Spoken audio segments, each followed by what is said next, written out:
Ladies and gentlemen, welcome to Newsflash today, and on today's show, the Saudis are getting some more backlash from people in Congress after their reckless airstriking. That, by the way, we also support. It kills 44 kids in Yemen, their latest airstrike did. I'll tell you why you're getting robbed. Minnesota, Wisconsin, Vermont, and Connecticut all had primaries on Tuesday. Give you the wrap from that. The DNC is acting corrupt again, particularly the failures of political media. The Unite the Right organizer's dad owned him on a live stream, and Andrew Cuomo, that is, reminds us that he's really quite bad at being a politician. So he just came out and said he said the quiet part loud today in an effort to try to be more left. Just to remind folks, no one does being left better than actual leftists. Just an important thing to remind everyone there quickly. All right, so yeah, after this Saudi airstrike, the current war in Yemen between Houthi rebels and a coalition led by Saudi Arabia is one of the worst humanitarian crises on earth. Airstrikes by Saudi Arabia, helped along by U.S. intelligence weapons troops, have killed more than 5,000 civilians since the war began in 2015. And the resulting famine has killed 50,000 people. Last year, broken sewage systems in the country caused over 1 million cases of cholera and thousands of deaths. Many atrocities occurred under the Obama administration, though the Trump administration has expanded our support for Saudi's coalition. So we are backing this humanitarian destruction. We are backing we're literally providing the fuel for one of the worst humanitarian crises out there today. This war has been going on since 2015. And it's really just an awful thing that we've been providing. We've been supporting this whole entire time, and very few people have seen the need to really do anything about this, and to really any degree. Yeah, so despite the immense suffering, the war in Yemen and the U.S. support for it has barely made a dent in our crazy news cycle. Even supposedly liberal networks like MSNBC had barely mentioned the crisis and never made it clear that our country was one of the major forces fueling it. Only real people who mentioned it recently was actually Chris Hayes. So I mean, that's actually not very bad. The last time people mentioned it was for April 25th, 2018. The NBC chat show / Starbucks commercial Morning Joe did one run segment that vaguely mentioned the war in Yemen, but failed to note the U.S.'s role in it at all. But Chris Hayes did recently cover it after this whole Saudi situation. So, I mean, give a lot of credit to him.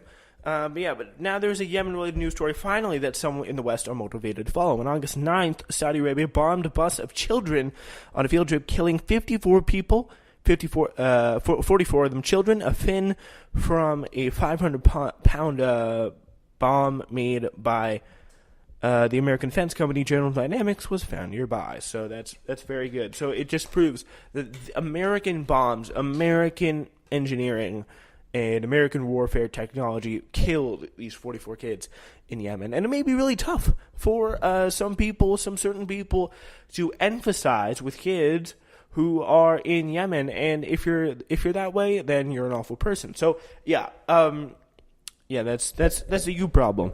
It's not a problem of the people who are actually trying to defend kids and make their lives better and make sure even if they don't live, like, make sure we're not just killing children. Like, if people come out, and I mean, I wouldn't be surprised, but if people come out and say things like, they're not our kids, it's not that bad. Like, even though we're literally committing a war crime here, and so with Saudi Arabia, by the way, that just makes it all the more crazy. So, yeah. Now there's this Yemen-related news story that the New York Times actually describes as seeing. Ali Abdullah Hamla, who's a local bakery owner, said he heard the explosion and he saw a large cloud billow from the site before seeing a young man covered in blood dragging himself away. Hamla approached and saw the bodies of 7 children scattered around. In some cases, only their upper bodies were found. He said the mangled body of one child was found on the roof of a building, propelled by the force of the blast, which is horrifying. Imagine just flying up to the roof of a building. Like, that's just crazy to me. But videos shot in the aftermath show the demolished bus with lifeless bodies of 2 boys on the floor. Other boys are on the ground nearby. Some struggle to move. Others are dead and eviscerated, and the remains mixed up in the street with the detritus and the debris, detritus and the debris from the explosion. It was the first time in my life I had seen such a horrific massacre, Hamla said, who's the local bakery owner. I mean, really some horrific stuff. From Abdullah Hamla, who was there on the scene. It's finally, like, when Western news organizations can put their broad reach to kind of work here, it can be such a help and such a benefit to those people who are facing the struggles and the attack, and really, the attack of Americans and American support of awful things that we're doing across the globe. So the Saudi Arabia said that the bombing was a legitimate military target or a retribution for a Houthi missile that injured 11 and killed 1 in Saudi Arabia. All of the elements that were in the bus were targeted. So they were pretty much saying they were targeting kids, said the Saudi coalition spokesman, Colonel Turki al-Maliki. Saudi Arabia later reversed the story, saying that they were investigating reports that a bus was subject to collateral damage. So pretty much what he's saying is, that wasn't a very bad idea. The bus was just collateral damage, after literally coming out and saying, we were targeting this bus of school children. All of the elements that were in the bus were targeted. So they were targeting the kids on the bus, which is incredible. Like, the fact that they would even come out and say that. So it does make sense, at least, that they would reverse it. From the Trump administration and America, and the Pentagon claim America has no responsibility for what happened, even though we know for a fact that these were, in fact, American bombs from the General Dynamics Defense Company in America. The Trump administration officials say they had no control over the bombs that Saudi Arabia and the UAE buy commercially from American or other Western defense contractors. Pentagon officials say that they repeatedly offered assistance to both countries in creating no strike lists, but they're not involved in picking targets and did not know the missions of the coalition warplanes that the United States refueled. So we were literally refueling their airplanes and their air supply, and we're like, we don't know. But the fact that they're doing this, like, we're not the ones who are actively going out and killing these children, but they wouldn't have that much. Saudi Arabia would not have that much of resources if it hadn't been for the U.S., because the U.S.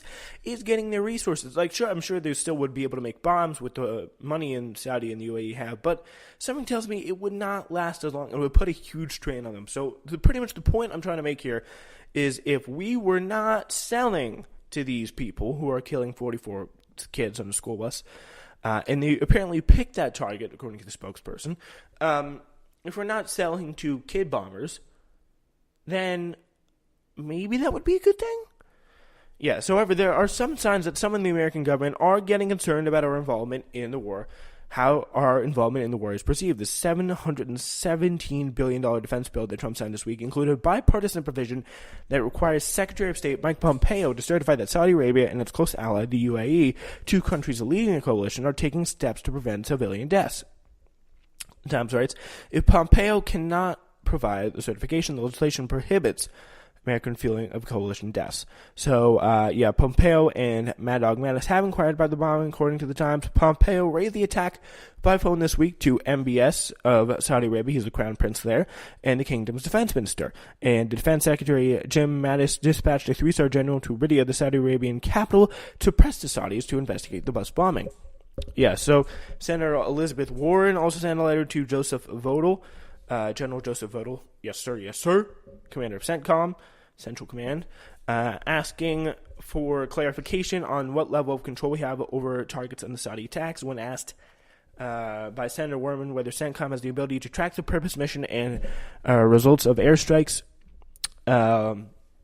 in Yemen supported by the United States, General Votel replied that CENTCOM does not have the ability to do so, according to Warren's press release. This seems to not be true from Warren's press release as well. She said reports from as early as March 2018 revealed that the United States was providing intelligence to support coalition airstrikes and providing advisors for at least one Saudi-run operations center. Additionally, a recent report in The Intercept indicated that the U.S. analysts were present and provided a minute-by-minute accounting of a botched Saudi strike that nearly killed the Yemeni family using U.S.-supplied precision-guided munitions. So they were there. They were in the room. They could have said, don't do this. Don't stop. No, this is very bad. Yeah, and so, by the way, The Intercept scooping up everybody on this as usual. They are one of the best journalism outlets there is out there. They're doing an incredible job as usual. I mean, talk about a place where I would like to work. Jeez, Intercept. If you're looking for anyone in a few years, hire me if you don't mind, because that is some incredible work there. So yeah, they were providing intelligence, not just weapons, but intelligence to support. I mean, just providing weapons is unacceptable, but providing intelligence is unbelievable, is what it is. Yeah. So additionally, a recent report in The Intercept, they said it. So, which is pretty incredible. It really just reveals the level of support that Saudi Arabia has had on Yemen. The U.S. has had on the Saudi Arabia destruction of Yemen, and intelligence, weapons, bombs, airplane refueling in the air, and obviously on the ground. They're refueling, they're supplying and providing intelligence. They're deeply, deeply, deeply involved in this whole process that is the Saudi Arabia destruction of Yemen and Yemeni people. So, Warren is asking for a response from her return letter by August 30th. So, yeah. So they were providing intelligence, and analysts were present for a botched Saudi strike. So it's a very big possibility they could have been present for more, and are regularly present for these type of things, which is very scary, to say the least. So in addition, Congressman Ted Lieu sent a letter to Glenn Fine, who's the Department of Defense acting inspector general, to investigate whether the U.S. military personnel could be held legally responsible for the acts of the Saudi coalition forces in Yemen, including for possible war crimes. So, yeah, and though it's encouraging to see some action from Congress on the catastrophic humanitarian crisis we have helped create in Yemen, the silence from the government and the media on the war is still deafening. Without sustained outcry over our involvement in war, these children's deaths and many others who came before them will still be forgotten, and this whole mess will continue to go on. All right, so yeah, we move past that now to a new report from the left-leaning Economic Policy Institute. And that said report was released on Thursday, and it showed that by one measure, which includes stock options released in addition to salary bonuses, restricted stock grants, and long-term incentive payouts, CEO compensation climbed 17.9%. In 2017 over 2016, and that average CEO of the largest companies in the United States made $18.9 million. By another measure, the EPI looked at, which tracks the value of stock options at the time they are granted, the average CEO compensation rose a paltry $13.3 million, up from $13 million in 2016. And in May, the AP, using different methodology, found the median compensation of 339 executives was $11.7 million. So, I mean, no matter how you look at it, CEOs are making a huge amount of money. Well, the question is, you may ask, how are workers doing? Well, what do you think the answer is? I mean, you listen to the show long enough, so you know what's going on, hopefully. But if you haven't, you should check back a few episodes. Yeah, so let's really get the details here on how our work is doing. Yeah, so worker compensation grew just 0.3% in 2017, according to the EPI.